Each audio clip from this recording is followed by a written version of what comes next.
And we're back. I apologize for that. The air conditioner just randomly decided to turn on. I guess that was my I don't know who did that, but apart from that, so Team USA. Let's go talk about Team USA.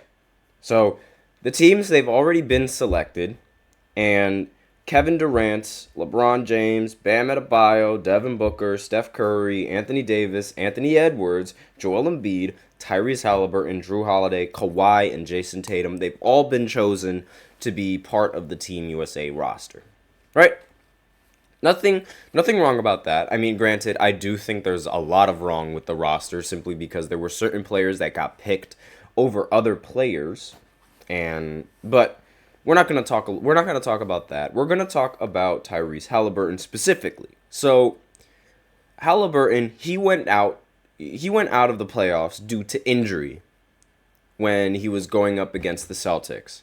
Now, that injury, not entirely sure when is going to be the time that he'll return from it. Like, I'm not entirely sure when he's going to return from injury. It's it's a little bit of a mystery.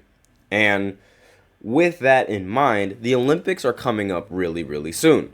So now there's a whole possibility that Halliburton might not recover in time to be able to play for Team USA.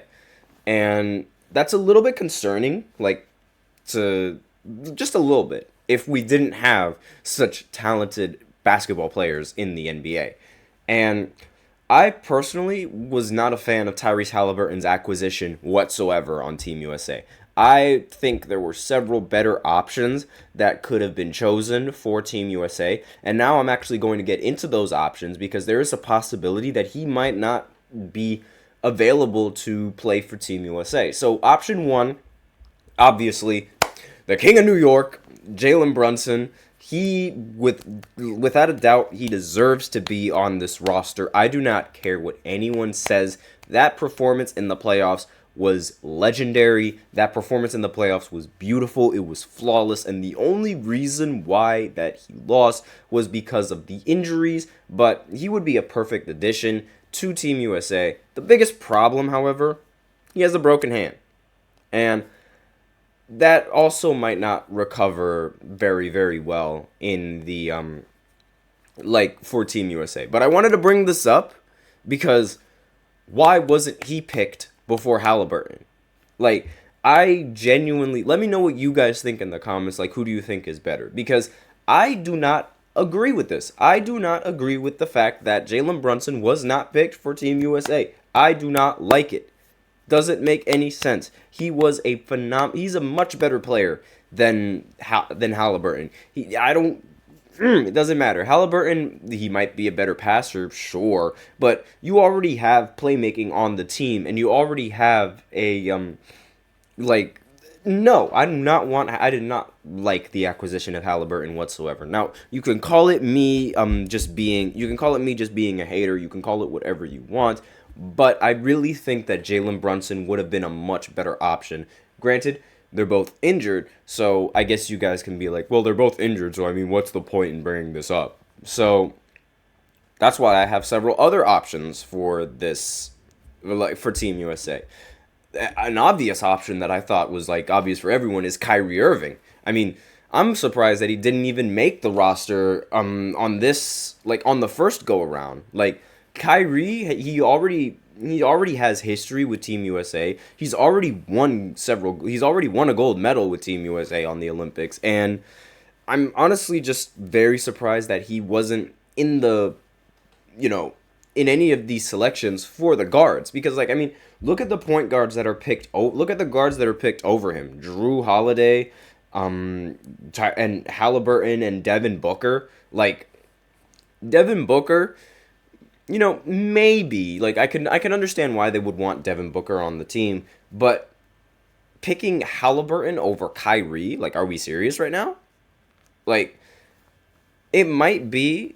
There's a little bit of a speculation that it might be because of Kyrie Irving's relationship with Kevin Durant and LeBron James, and that made people hesitant on bringing him onto, or that might have made people hesitant on bringing him onto Team USA.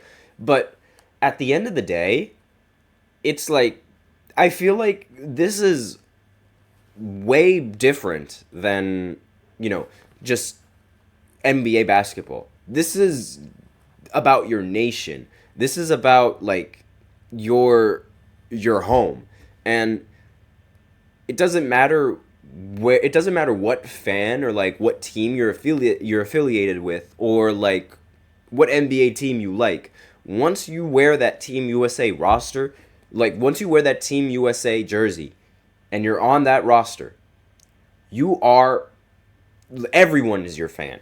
Everyone in the United States is your fan. I mean, Kobe said this once in when he was in the Netflix documentary series, like the Redeem Team. So there was a Boston Celtics fan that recently just beat the Celtics recently beat the Lakers in the NBA Finals. And Kobe thought that the Celtics fan was going to talk his talk about the NBA Finals, but instead he says, "Go win the gold for us." So it's bigger than NBA basketball. These types of things are bigger than the NBA, and it should be treated that way.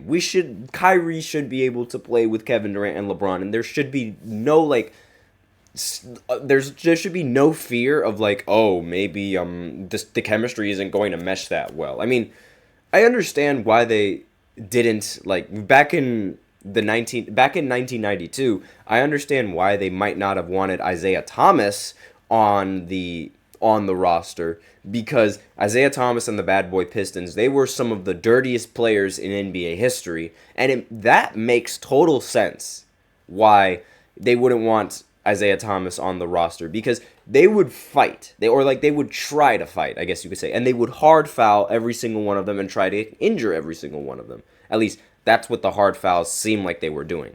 And that is completely different than the drama that Kyrie had to start and the drama around the team. Completely different.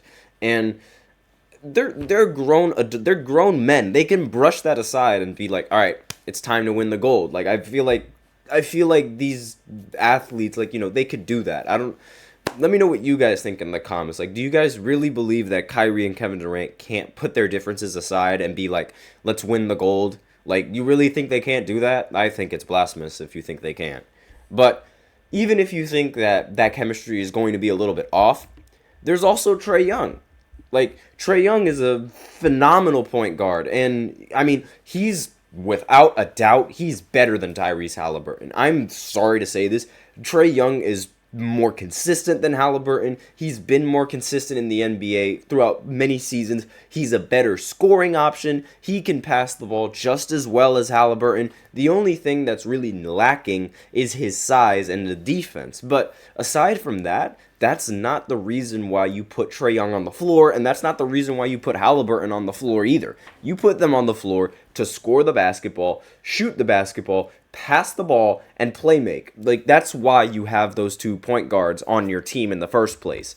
And I feel like Trae Young, he just does it at a much better and more consistent rate than Haliburton, while at the same time being a better scoring option than Haliburton. I mean, Trae Young has, every single season that Trae Young has played in the NBA, he's been top 5 in assists, in total assists and in assists average, while at the same time still averaging around like 26 points per game or 28 points per game in the season.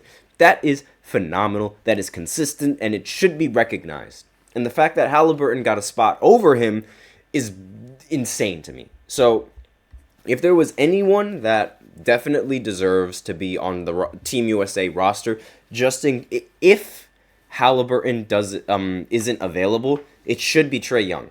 Like, if you're worried about the chemistry with Kyrie and Kevin Durant along with LeBron, go with Trae Young. That would be a safer option. So that's all I have for this third segment. So with that, we are out of time, and so we will go ahead and go into the fourth segment, where I will be talking about the possibility of Jimmy Butler returning to Philly. Well, at least he's not planning on returning to Philly, but I'm going to go ahead and talk a little bit about the details on exactly what's going on with that situation. So I will be right back after this short break.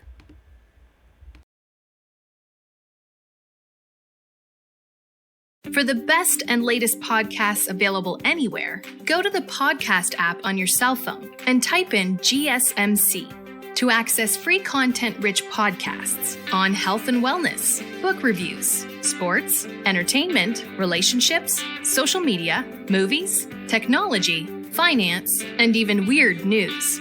Subscribe and download the GSMC Podcast Network's family of shows, available everywhere podcasts are found.